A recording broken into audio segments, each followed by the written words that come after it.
हे गोविंद, यदि बनाना भी तो वृंदावन का वृक्ष बना देना। वृंदावन के वृक्ष को मरम न जाने को, जहाँ डाल डाल और पात पे श्री राधे राधे हो, श्री राधे राधे हो।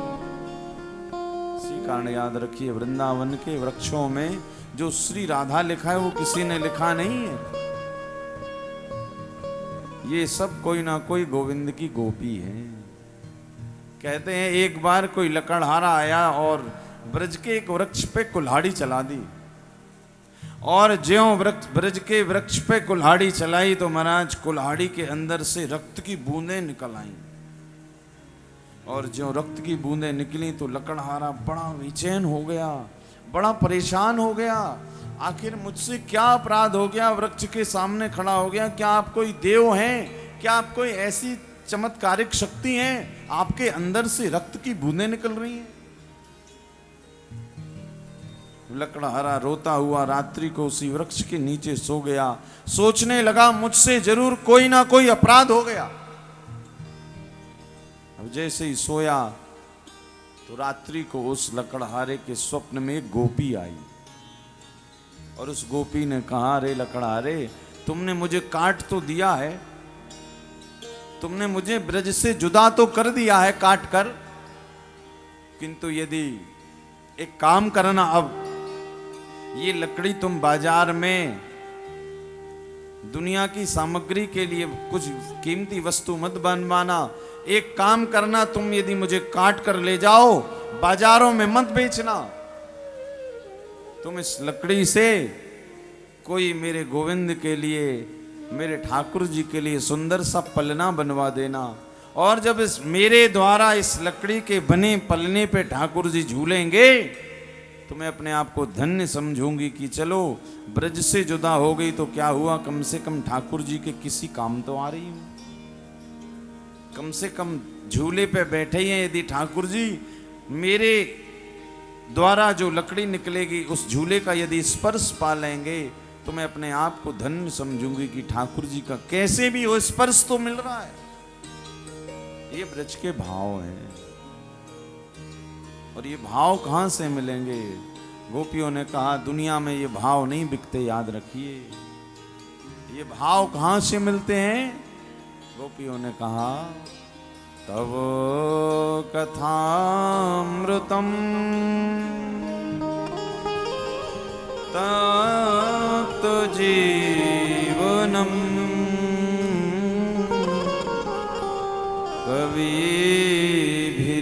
कविभिरीडितम कल्मषापहम्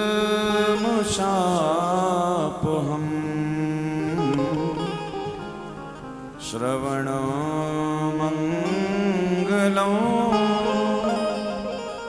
श्रीमदाततं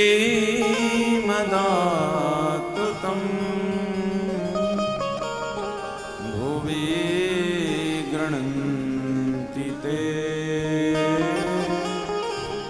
भूरिदा जना। गोपियों ने कहा, श्रवण मंगलम श्रीमदाततम भुवि गृह्णन्ति ते भूरिदा जना। गोपियां इस श्लोक में कथा के जो वक्ता है ना, उनकी बड़ी वंदना करती हैं। कहती हैं, गोविंद, हम गोपियों को यदि इस जगत में सबसे प्रिय कोई है तो आपकी कथा को कहने वाले, आपका नाम गाने वाले, उनसे हम बड़ा प्रेम करती हैं। ठाकुर जी ने कहा, क्यों करती हो? बोले, क्योंकि वो आपकी इतनी मीठी मीठी, इतनी रस भरी, इतनी मनमोहक, मदमदांत कर देने वाली कथा सुनाते हैं कि हृदय गदगद हो जाता है, और कथा सुनने मात्र से ही लगता है कि गोविंद हमारे सामने प्रकट हो गए। आप दूर तो हो गए हमसे, किंतु प्रभु आपकी कथा कभी भी आपको हमसे दूर होने नहीं देती, क्योंकि जब जब आपकी कथा सुनते हैं पुनः आपकी याद आने लगती है। इसी कारण देखिए कथा तो कल विश्राम होगी, किंतु विश्राम होने के बाद भी जीवन में ये कामना रहे, प्रभु अब कब सुनने मिलेगी, ठाकुर जी कब वो समय की बेल आएगी जब हम पुनः आपके उन गीतों को सुन पाएंगे। क्योंकि लाला दुनिया में तो सुनने के लायक कुछ है ही नहीं। जहां देखो वहीं कोई अपना दुख बता रहा है, कोई सुख बता रहा है, कोई अपना स्वभाव बता रहा है, कोई प्रभाव बता रहा है। ठाकुर जी आपकी कथा ही ऐसी है जहां ना स्वभाव सुनाई पड़ता है ना प्रभाव सुनाई पड़ता है। श्रीमद् भागवत की कथा में राधा गोविंद का भाव सुनाई पड़ता है, हे गोविंद। क्योंकि देखिए कथा से जीव जैसे, और जो वास्तविक प्रेमी हैं, जो वास्तविक श्रोता हैं, उनको तो कथा के अन्यत्र महाराज कहीं मन भी नहीं लगता। उन्हें तो हर पल हर क्षण बस एक ही संकल्प रहता है कि अब कहाँ कथा होगी। क्योंकि इस वर्ष वैसे भी कोविड-19 चल रहा है, तो बहुत सारे लोग महाराज बेचैन हैं। क्या बहुत लोग बेचैन हैं, और कहते पेशेंट भी रोज बढ़ ही रहे हैं कोरोना पॉजिटिव।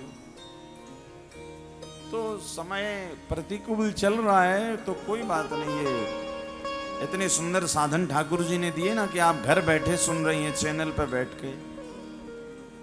तो अब ऐसे समय में विज्ञान का बड़ा सुंदर उपयोग हो रहा है। ऐसे सुंदर सुंदर आस्था परिवार जो बड़े बड़े सभी की कथाएं दिखा रहे हैं और घर बैठे लोगों को आनंद दे रहे हैं।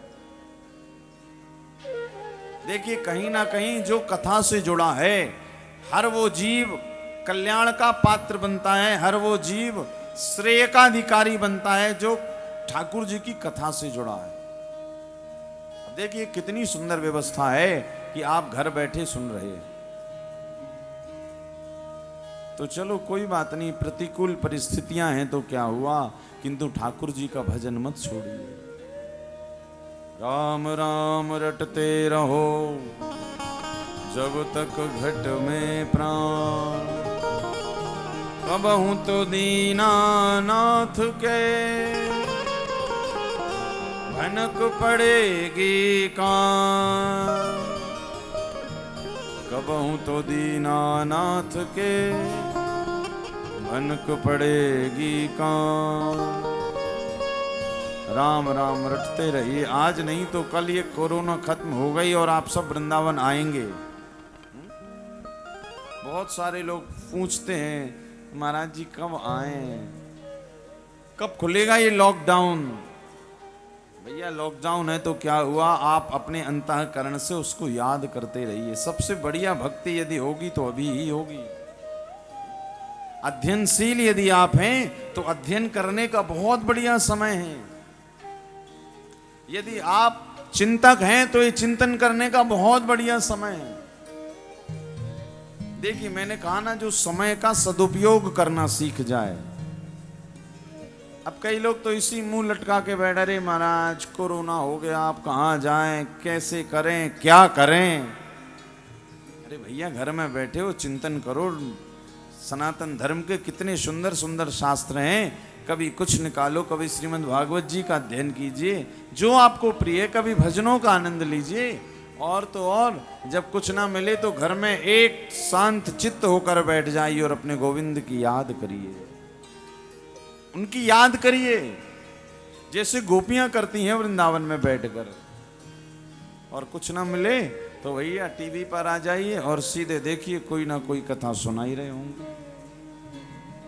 ये आनंद है, घर बैठे आनंद। आज गोपियों ने भी कहा गोविंद आनंद तो केवल गोविंद आपकी कथा में। कल हम सब ने कथा श्रवण की, ब्रजवासियों के जीवन में भी जब कृष्ण रूपी आनंद आया ना, तो ब्रजवासी फूले नहीं समा रहे, गदगद हैं, आनंद में हैं, अपनी सुध भूल बैठे हैं। सोच रहे हैं आज हमारे बीच में स्वयं मानो कोई ऐसी अलौकिक, कोई ऐसी पारलौकिक, कोई ऐसा ब्रह्मानंद ही आ गया है कि ब्रजवासियों का मन घर में नहीं लगता, सब माँ यशोदा के घर में आकर देखते हैं। ठाकुर जी की लीलाओं को गोपियां जंगले से देखती हैं, कोई जंगले पे लटकी है, कोई दरवाजे पे लटकी है, कोई महाराज उसके घर के आसपास टहल रही है कि कभी ये बाहर निकलेगा और एक नजर हम इसको देख लें। कईयों ने तो यशोदा रानी के बाहरी डेरा डाल रखे हुए, अरे मैया कभी तो निकालेगी लाला, जब निकालेगी तो देख लेंगे, कभी तो निकालेगी। क्योंकि मैया को बड़ी चिंता होती है, अरे जिसका इतना सुंदर लाला हो वो मैया बड़ी घबराई रहती, कहीं मेरे लाला को नजर ना लग जाए। सखियों से तो कहते ही है, मेरे लाला पे टोना कर गई कोई ग्वालिन मस्तानी। राई नौन से मैया रोज झाड़ा लगावे अपने लाला को। ये गोपियों के भाव हैं। भगवान कृष्ण की लीलाएं नित्य ब्रज में चल रही हैं। मैया तो हर पल आनंद हो रही है। अरे मैंने ऐसो कौन सो पुण्य कियो जो मोह को इतना सुंदर लाला मिल गयो। मैंने ऐसा कौन सा पुण्य किया, क्योंकि जब शत्रुपा के रूप में पूर्व जन्म में थी तो भगवान से कह दिया था, प्रभु जब आप मिलो तो मेरी मति से ये बात हटा देना कि भगवान ही मेरा बेटा बनकर आया है। क्योंकि यदि मुझे ये याद रहेगा कि भगवान ही मेरे बेटे बनकर आए हैं तो फिर शायद वो प्रेम ना हो पाए। तो आज माँ यशोदा को कुछ भी याद नहीं है। माँ यशोदा को तो यही लग रहा है ये मेरा लाला है। भगवान सुंदर सुंदर लीलाएं ब्रज के अंदर कर रहे हैं। सुखदेव गुरुदेव कहते हैं, राजन परीक्षित भगवान जब थोड़े बड़े हुए, अब देखिए तो लीलाएं हैं, कभी ठाकुर जी गोवर्धन लीला करें, कभी माखन चोरी करें। क्योंकि ब्रज की इतनी सखियां थी 84 कोस की, जो हर एक सखी कहती थी, लाला हमारे घर कब आओगे माखन चोरी करने, अरे लाला हमारे घर कब आओगे चोरी करने। अब कन्हैया एक साथ तो सबके यहाँ जा नहीं सकते, तो कन्हैया ऐसी लीलाएं करते हैं कि एक के घर में चोरी करने जाते हैं और बाकी सबको ऐसा वहीं आमंत्रण देते हुए आते हैं, अरे सखी चल। कहाँ? बोले आज चोरी लीला है वह सखी के घर में। अब तो महाराज सखियों ने जानबूझकर छींकों पे मटकी भी लटका दी और दरवाजे पे खड़े होकर इंतजार भी करती हैं, अबे तो आयो ना है, कब आवे वो। बाट निहारती हैं, आने वाला होगा, बस कहकर गया था आज सखी तेरे घर में चोरी करने आऊंगा, अब आने वाला ही होगा बस। और छींकों पे मटकी भी बंधी है। देखिए ये जो माखन चोरी की लीला है, यहां पर ठाकुर जी ने अपना जो प्रेम है वो प्रकट किया है। और माखन चोरी लीला में भगवान का प्रेम तो प्रकट है, किंतु गोपियों ने अपने प्रेम को छिपा लिया। प्रेम तो गोपियां भी करती हैं, किंतु माखन चोरी में कन्हैया जा जाकर लीला कर रहे हैं, किंतु गोपियां ये दिखाने के लिए कि लाला हम तुम्हें प्रेम व्रेम नहीं करते, इसी कारण मैया के पास पकड़ कर ले जाती हैं। सुखदेव गुरुदेव कहते हैं, राजन ठाकुर जी की दिव्य लीलाएं चल रही हैं ब्रज में। कहते हैं एक दिन एक सखी के यहाँ गए, छींके पे मटकी बंधी थी, तन सुखा मन सुखा श्री दामा विल मंगल मधु मंगल। अब कन्हैया ने कही, भैया लाला इतनी ऊंची मटकी बंधी है, कैसे माखन निकालो जाए। अब श्री दामा, मैंने कहा ना श्री दामा ठाकुर जी का थोड़ा बेस्ट फ्रेंड था। कहते ना भैया वो हमारा एकदम दायां हाथ है, दायां या बायां जो भी, तो श्री दामा कन्हैया के लिए वो ही थे। अब कन्हैया को जब कोई खेल खेलना हो, जब चोरी करने हो महाराज, कोई लीला करना हो ब्रज में, तो सबसे पहले हाँ श्री दामा भैया बताओ कहाँ करनो है। बोले भैया लाला कछु ना है। अच्छा देखिए कन्हैया ने जब माखन चोरी की ना, तो सबसे पहले घर में प्रैक्टिस करके गए थे। सोचने लगे यदि ऐसे ही चोरी करने चला गया और सखियों ने पकड़ लिया तो कन्हैया ने क्या किया, एक दिन अपने घर में ही चोरी करी। पहले मैया गई थी पनघट पानी लेने के लिए, और कन्हैया एक जहां पे मैया माखन की मटकी रखती थी ना, वह कक्ष में ठाकुर जी आज पहली बार गए। और ठाकुर जी ने जैसे ही कक्ष में देखे, महाराज 1 मटकी, 2 मटकी, 10 मटकी, 100, मरी मटकी पे मटकी। जिसके घर में विचार करिए 9 लाख गाय हो, उनके घर में माखन कितना होता होगा। अरे महाराज लाला तो गदगद है गए, जय हो मैया, बढ़िया व्यवस्था करिए तैने तो माखन की। ठाकुर जी ने दरवाजा खोला, देखा बढ़िया प्रेम से पाने लगे माखन मैया पनघट में। अब मैया पनघट में ठाकुर जी पा रहे हैं, और पाने में माखन पाने में खाने में ठाकुर जी इतने व्यस्त हैं कन्हैया कि कुछ ध्यान ही नहीं है कि मैया कहाँ है, कहाँ कब आएगी, कितनी जल्दी आएगी। दरवाजा खुल गया, कहीं पकड़ गया तो। अब भगवान एकदम खाने में मगन है महाराज, माखन पे माखन। अब खाते खाते जब थक गए, आपने देखा होगा जब भूखा, बहुत तेज भूख लगती है, तो फिर तो भोजन की थाली के अलावा और कोई दिखता नहीं। बगल से कौन निकल गया, कौन आ गया महाराज, पहले जल्दी जल्दी पेट भरे, उसके बाद हाँ। कन्हैया ने भी जल्दी जल्दी माखन खाया, और फिर उठे महाराज कमर पे हाथ रख के। और ज्यों उठे सो क्या देखते हैं कि जिस कक्ष में माखन रखा था, वही कक्ष में एक शीशा लगो भयो है। अब महाराज ज्यों ठाकुर जी ने शीशा देखो तो ठाकुर जी अवाक रह गए। अरे मेरी मैया के माखन के कक्ष में पहले से ही एक लाला मौजूद है। शीशा में देखा ना कन्हैया ने अपने आप को, तो भगवान कृष्ण अवाक रह गए। अरे इस कक्ष में तो पहले से ही एक लाला मौजूद है, लाला छोड़ूंगो ना है। अंदर से भी, अब शीशा के अंदर से भी अब कन्हैया उंगली दिखाएं तो शीशा से भी कहे छोड़ूंगी ना है। कन्हैया कहे अच्छा मेरे घर में आके मेरी मैया के माखन खावे और मुंह को कहे छोड़ूंगो ना है। कन्हैया ने हाथ दिखाए दिए, बोले सारे मेरी मैया के माखन के कक्ष से बाहर चलो जा। अब अंदर से भी महाराज ऐसे ही दिखाया गया। अब कन्हैया ने सोची यदि या अंदर वाले लाला से ज्यादा झगड़ा करोगे और या लाला ने कहूं मैया से बताए दई तो पकड़ो जाएंगो कि अपने घर में चोरी करने आता हूं। तो फिर भगवान ने हाथ जोड़ लिए, बोले अच्छा लाला एक काम करो, देखो भगवान अपन खुद से ही बात कर रहे हैं, खुद के प्रतिबिंब से ही कह रहे अच्छा लाला देखो एक काम करो, कमरा इतना बड़ा है, इस तरफ का माखन मैं खा ले रहा हूं, उस तरफ का तुम खा लो, किंतु वहां याद रखना मैया से मत बताना। और कन्हैया पुनः माखन खाने लगे। अब महाराज इतने में मैया आए गई। मैया ने दरवाजे पे आवाज लगाई, लाला। एक आवाज, 2 आवाज, 3 आवाज। ठाकुर जी के मुख में महाराज गोल मटोल मुंह है, बड़े बड़े गालों में एक तरफ एक माखन का लड्डू बना है, दूसरे तरफ दूसरा माखन का लड्डू बना। ठाकुर जी कछु बोले ही ना है पा रहे। बचपन में जब बालक घरों में खुद के घर में चोरी से कछु खाए ना है, मैया कहे बेटा ये खाना मत रसगुल्ला। अब बालक कहे मैया कैसे ना खाऊं। अब कहीं हम चले जाएं रसोई में और दोनों गालों में एक एक रसगुल्ला भर लें और मैया बुलाए लाला कहाँ हो। अब महाराज ये बड़े बड़े रसगुल्ला भरे हैं गालन पे, तो कैसे मुख से निकलेगा कि कहाँ है। और यदि निकलेगा भी तो मैया समझ जाएगी कुछ ना कुछ मुंह में भरा है इसके। अब ठाकुर जी के भी गालन पे महाराज माखन के बड़े बड़े लड्डू भरे पड़े हैं। मैया ने कही लाला। कन्हैया समझ गए मैया आ गई। अब पूरे माखन से एकदम लग रहे हैं महाराज, मुख में माखन, हाथ में माखन, ठाकुर जी के वक्षस्थल में माखन।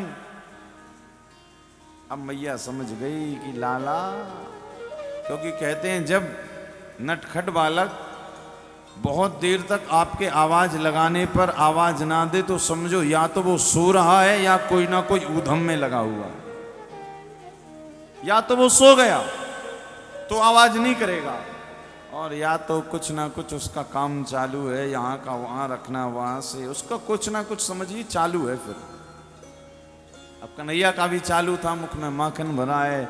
मैया ने आवाज लगाई, लाला, एक बार दो बार। अब कान्हा का ठाकुर जी ने सुन तो ली, किंतु कैसे बोले, अरे मैया, आवाज ही ना निकल रही। अब मैया को तो पता थी लाला कहाँ जा सकता है। मैया ने सबसे पहले कक्ष का दरवाजा खोला। ठाकुर जी के दोनों गालन में महाराज बड़े बड़े लड्डू भरे पड़े माखन के। और ज्यों मैया ने देखा तो कन्हैया ने जोर से गटक्का मारा अंदर। एक बार में एक लड्डू गया, दूसरी बार में दूसरा गया। अब कन्हैया पे माखन लग रहा है। यशोदा मैया ने कही, क्यों रे लाला, कहाँ है रे हो है, या कक्ष में क्या कर रहा है? बोले, अरे मैया कछु ना है, आजकल नंद महल में बड़े चीटा है गए। जहां देखो मैया वहीं चीटा की लाइन है, तू घर में साफ सफाई ना कर सके? कन्हैया ने मैया ने कही, अच्छा लाला, चीटा है रहे हैं? बोले, बहुत चीटा है रहे हैं, जहां देखो वहीं चीटा है रहे हैं, यहाँ देखो सो यहाँ मैंने देखी। और तो और मैया घर में तो है ही, अब तो बाहर से भी आने लगे घर के अंदर। मैया घर में कछु मीठी चीज तो है ना है, फिर यह चीटा का है? अब मैया मन ही मन कहे, अरे लाला, सबते मीठो तो तू आएगा हो ना, मेरे घर पे आई के कारण चीटा आए रहे। मैया को सब पता है ये झूठ बोल रहा है, किंतु मैया उसकी वाणी को सुनने के लिए बड़ी बेचैन है कि कन्हैया क्या बोल रहे हैं। जैसे जब बालक जब छोटा होता है तो उसके माता पिता उससे बार बार प्रश्न पूछते हैं, अच्छा फिर क्या हुआ? तो वो एक बात की 100 बात बताता है। क्यों? उसकी जो वाणी होती है वो सुनने में बड़ी मधुर लगती है। फिर पूछते, अच्छा फिर क्या हुआ? अब कन्हैया बताते जा रहे, मैया देख क्या हुआ, तू तो चली गई पनघट पानी भरने, मैं देख रहा था कि एक चींटों की लाइन आ रही थी हमारे घर में, और चींटों की लाइन होते हुए मैया इतने चालू चींटा हैं कि सीधे माखन वाले कक्ष में चले गए जहां माखन रखा था। और तो और मैया इतने चींटा होशियार कि माखन की मटकी में भी चले गए। अच्छा लाला, मटकी में माखन मैया सुन रही है बड़े भाव से।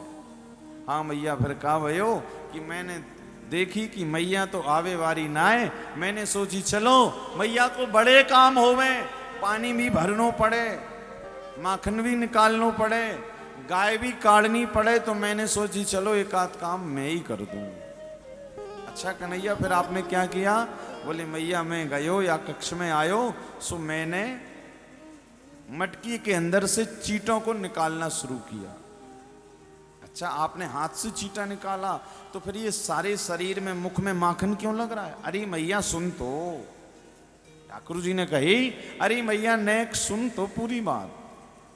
भगवान झूठ बोल रहे हैं तो मन में विचार कर रहे कि अब क्या बोलूं। हाँ, तो भगवान के मन में फिर आ गया कि अरे मैया देख, चींटों की लाइन आए भाई, और सारे चींटा तो मैंने निकाल लिए, किंतु एक चींटा बड़ो सातिर, बड़ो चालाक चींटा या मटकी माखन में है तो भयो, और माखन की मटकी से होता हुआ मेरे हाथ में आ गया, और उस चींटे के ऊपर माखन लगा तो वो मेरे हाथ से होता हुआ मुख तक आ गया। तो मैया जो माखन चींटे पे लगा था वही माखन मेरे मुख तक आ गया। मैंने कोई माखन वाखन नहीं खाया।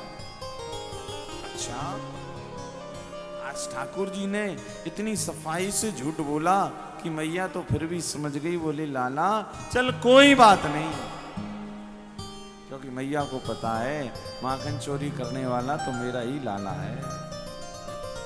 मैया को पता है कि माखन चोरी करने वाला तो मेरा ये जो लाला है ना, यही है। मैया गदगद है गई। ठाकुर जी की इतनी सुंदर वाणी को सुनकर मैया भूल गई इसने माखन खाया, चोरी किया। कन्हैया को अपने अंकों में भर लिया, लाला मेरे पास आ जा। अब भगवान अंदर ही अंदर प्रसन्न हो रहे। अरे चलो, मैया को मैंने चोरी करने के बाद भी मैया को पता नहीं चला, यानी कि मैं पहली चोरी में पास हो गया। और याद रखिए, ठाकुर जी माखन चोर तो हैं ही, किंतु भगवान सुखदेव गुरुदेव कहते हैं, राजन भगवान क्या है? ब्रजे वसंतम नवनीत चौरम क्या चुराते हैं? नवनीत यानी माखन। और नवनीत का अर्थ वेदांतियों ने, शास्त्रों ने, जो विद्वज्जन हैं उन्होंने नवनीत का अर्थ लगाया है जीव के मन से। नवनीत यानी माखन तो है ही। प्रजे वसंतम नवनीत चौरम चौराग्रगण्यम पुरुषम नमामि। अनेक जन्मार जित पाप चौरम। भगवान क्या क्या चुराते हैं? जीव के पाप चुराते हैं, जीव के मन रूपी माखन को चुराते हैं। इसी कारण भगवान ने माखन ही क्यों चुराया? अरे गोपियों के यहाँ गायों का दूध की नदियां बह रही थी, दही था, क्या क्या है, किंतु भगवान ने माखन ही क्यों चुराया? तो शास्त्र कहते हैं, ऐसा विद्वज्जन कहते हैं कि जितना कोमल माखन है उतनी कोमल वस्तु दुनिया में कोई और नहीं है। आप माखन में यदि माखन को पात्र में रखकर हिला भी देंगे ना तो माखन महाराज तुरंत बिखर जाएगा। ऐसे ही शास्त्र कहते हैं, जब जीव किसी को यदि बुरा वक्तव्य करता है, बुरी बात कहता है या कोई ऐसी बात करता है जो उसको बुरी लगे, तो उसके शरीर पे तो कोई असर नहीं पड़ता, सबसे पहले यदि बिखरता है तो उसका मन बिखरता है। इसी कारण शास्त्रों ने नवनीत की तुलना की है मन से, माखन की तुलना मन से। जितना कोमल माखन है उतना कोमल भी हमारा मन है। और भगवान कहते हैं, भैया जो मेरे लिए इस मन को, इस मन रूपी माखन को लेकर बैठा है कि कब ठाकुर जी आएंगे, कब इसे चुराएंगे, मैं उन्हीं का माखन रूपी मन चोरी करता हूं। मटकी के अंदर माखन होता है तो मन भी कहां होता है? शरीर के अंदर। और भगवान मटकी फोड़ते हैं यानी हमारे शरीर को अपनी कथा के प्रेम से विदीर्ण करके हमारे अंतःकरण में जो मन है, भगवान उस मन को अपने चरणों का अनुरागी बना देते।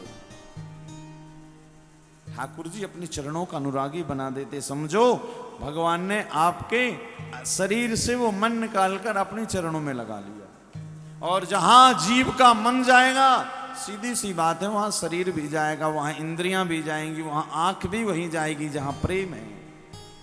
कान भी बार बार उसी की कथा सुनने को बेचैन रहेंगे, क्योंकि आपका मन रूपी माखन ठाकुर जी ने चोरी कर लिया। आपके पैर बार बार कहेंगे, भैया वृंदावन चलो। आपकी आंख कहेगी बार बार, भैया ठाकुर जी का दर्शन करो। आपका दिल कहेगा बार बार, भैया दुनिया भर के गीत मत गाओ, गाना है तो ठाकुर जी के गीत गाओ।